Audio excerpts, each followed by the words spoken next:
Choix, conscience et réalité, de l'illusion à la pratique. Si je vous disais que votre éveil spirituel pourrait être la cage la plus sophistiquée que votre ego ait jamais construite, comment réagiriez-vous? Seriez-vous prêt, ne serait-ce qu'un instant, à remettre en question l'image que vous avez de vous-même, celle d'une personne consciente, lumineuse, plus intelligente que tout le monde? Ou cela vous perturberait-il tellement que vous fermeriez immédiatement cette vidéo pour retourner aux citations rassurantes qui vous réconfortent? C'est précisément là que le vrai travail commence, au moment où la situation n'est plus confortable, ni mignonne, ni digne d'être partagée sur Instagram. Ce n'est pas le sommeil qui est dangereux, c'est le sommeil qui l'est, en croyant être déjà éveillé. Essayez de regarder votre vie avec le regard lucide d'un enquêteur, et non avec le regard fasciné par votre histoire spirituelle. Quelle est votre véritable conscience lorsque quelqu'un vous contredit, vous ignore ou vous met dans une situation délicate? Quelle est la part de bienveillance qui se manifeste dans vos relations les plus difficiles et non dans les publications que vous partagez? Quelle est la part d'honnêteté réelle dans vos choix quotidiens et non dans les phrases que vous écrivez sous les vidéos sur les niveaux d'éveil? Si le fossé entre vos paroles et votre vécu est grand, vous n'avez pas tort, mais vous vous trouvez en terrain miné, celui d'un faux éveil, le rêve le plus insidieux qui soit, car c'est le rêve de croire que vous êtes déjà éveillé. Dans cette vidéo, je ne veux pas vous coller une nouvelle étiquette, mais plutôt vous donner 4 clés incontestables: le choix comme présence, la pure conscience au-delà des concepts, Maya comme guide du discernement et Prana comme pont entre le corps et l'esprit. Ces clés ne sont pas là pour vous rendre exceptionnel, mais pour vous rendre authentique. Je vous propose également un test simple et direct de 7 à 30 jours. Si vous le suivez, vous constaterez par vous-même si votre éveil est structuré ou n'est qu'une illusion. Si, au terme de ce test, vous vous sentez un peu vulnérable mais aussi étrangement soulagé, cela signifie qu'en vous, quelque chose a décidé de grandir véritablement, et non pas seulement de paraître évoluer. L'ego n'a pas peur des grandes idées. Il a peur de la première action concrète et cohérente que vous entreprenez aujourd'hui. Avant d'aborder les pratiques fondamentales, si ce type de travail vous parle car il est direct, sans fioritures et utilise des outils concrets, envisagez sérieusement de vous abonner à la chaîne. Un abonnement n'est pas un signe extérieur de richesse. C'est un espace où je peux vous guider à travers des pratiques plus approfondies, des protocoles structurés et une vérification concrète, sans avoir à me contenter d'une approche superficielle pour plaire à l'algorithme. Si vous sentez qu'il est temps de passer de la théorie à la pratique, l'abonnement est le moyen le plus efficace de soutenir ce travail et, en même temps, de recevoir un contenu conçu pour celles et ceux qui souhaitent réellement changer et pas seulement comprendre. Quand je parle de faux éveil, je ne fais pas référence à une insulte, mais à une étape quasi inévitable de la quête intérieure. C'est cette phase où le discours spirituel s'intensifie, mais où la transformation concrète reste minime. Les signes sont clairs, beaucoup de paroles, peu de cohérence, des pics émotionnels intenses, mais une dynamique relationnelle presque identique, des croyances de plus en plus rigides, tandis que la bienveillance envers soi-même et autrui s'amenuise. Combien de fois avez-vous utilisé des mots comme énergie, vibration ou conscience pour masquer une fuite, un attachement ou une peur? Si votre spiritualité vous rend plus rigide, plus critique et moins disponible, vous ne progressez pas. Vous ne faites que vous perfectionner dans la même vieille prison. Le problème n'est pas l'étude ou la recherche en soi, mais le fait de s'attacher à l'image d'une personne éveillée et de perdre le contact avec la réalité. Un travail sérieux commence lorsqu'on se demande: ces idées améliorent-elles ma façon d'être en relation avec moi-même et avec les autres, ou me donnent-elles simplement une identité plus sophistiquée derrière laquelle me cacher? Le véritable test ne réside pas dans l'enthousiasme que suscite un contenu en particulier, mais dans ce qui se passe lorsqu'on coupe tout et qu'on reprend ses habitudes. Après un mois de travail sur soi, la personne qui vous entoure respire-t-elle mieux ou moins bien? La réponse à cette question en dit bien plus long que le nombre de livres lus ou de méditations pratiquées. Pour rendre tout cela concret, commençons par le choix. Trop souvent, nous le percevons comme un ensemble de règles, ce que toi fais et ce que tu ne fais pas, la doctrine implicite du véritable chercheur. En réalité, vivre le choix, ce n'est pas obéir à un code, mais un acte de présence où la parole, le cœur et le geste s'harmonisent. Un choix est authentique lorsqu'il naît d'une écoute attentive de soi-même, d'un renoncement au rôle pour plaire, contrôler ou fuir. Si votre éveil ne résiste pas à la critique, ce n'est pas un éveil, c'est du marketing spirituel intérieur. Un test simple vous permettra d'évaluer vos choix. Face à une décision importante, demandez-vous: ma prochaine étape est-elle claire? Est-elle bienveillante? Est-elle en accord avec mes valeurs les plus profondes?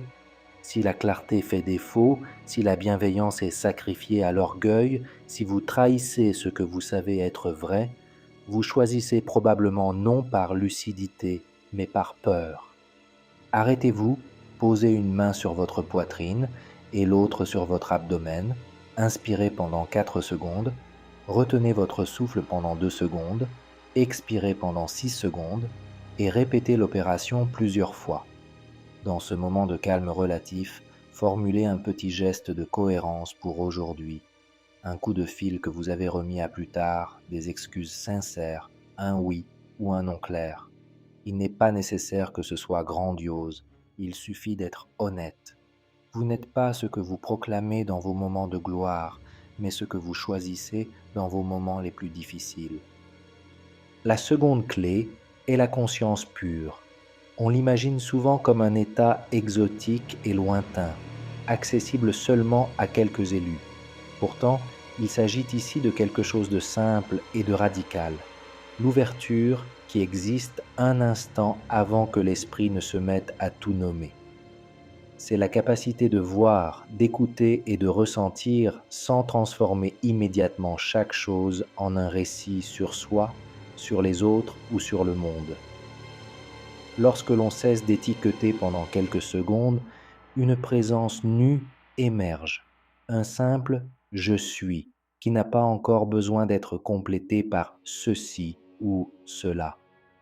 Dans cet espace, vous n'êtes pas encore le rôle, le problème, la blessure, vous êtes simplement la conscience qui observe. Vous pouvez facilement expérimenter cela. Fixez un point devant vous d'un regard doux et pendant quelques respirations, observez ce que vous voyez sans le nommer. Remarquez ensuite que, tandis que les pensées vont et viennent, un arrière-plan demeure. Quelque chose qui observe le flux sans s'y fondre. Appelez-le « je suis » si vous voulez. À partir de là, posez-vous la question. Quel est le geste le plus simple à faire dans cette présence? Il n'est pas nécessaire que ce soit grandiose. Un verre d'eau bu en pleine conscience, un message de gratitude, une tâche laissée en suspens puis achevée. La maturité spirituelle ne consiste pas à fuir le monde, mais à accomplir des gestes simples avec lucidité et bienveillance. Nombreux sont ceux qui recherchent des expériences mystiques pour échapper à la seule expérience qui compte vraiment, dire une vérité dérangeante avec un cœur ouvert.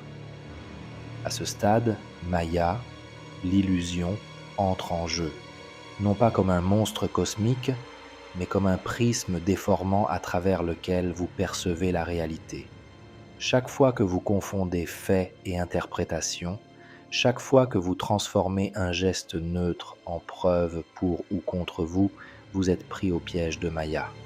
Le paradoxe est que c'est précisément là où vous vous trompez le plus que réside le plus grand potentiel de clarté.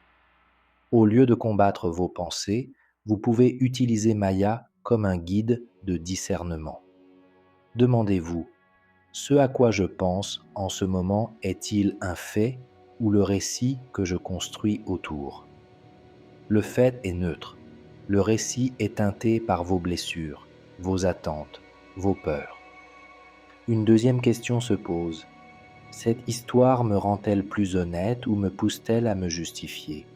Si c'est simplement pour prouver que vous avez raison, vous ne cherchez probablement pas la vérité, mais à vous justifier. Une troisième question est, si cette histoire est vraiment importante, qu'est-ce qui changera dans mon comportement dans les prochaines 24 heures? Si rien ne change, si vous restez bloqué dans vos ruminations, vous alimentez peut-être un scénario mental. La véritable Maya d'aujourd'hui n'est souvent pas le monde extérieur, mais l'image spirituelle que vous cultivez de vous-même. Un travail sérieux commence lorsque vous cessez de prendre chaque pensée pour un verdict définitif et que vous commencez à vous demander quelle part de ma souffrance est ancrée dans des faits objectifs et quelle part dans des récits que je n'ai jamais eu le courage de remettre en question. Il y a ensuite le prana, que l'on peut ramener à l'essentiel très simplement. Le prana est l'harmonie entre le souffle, l'attention et la posture.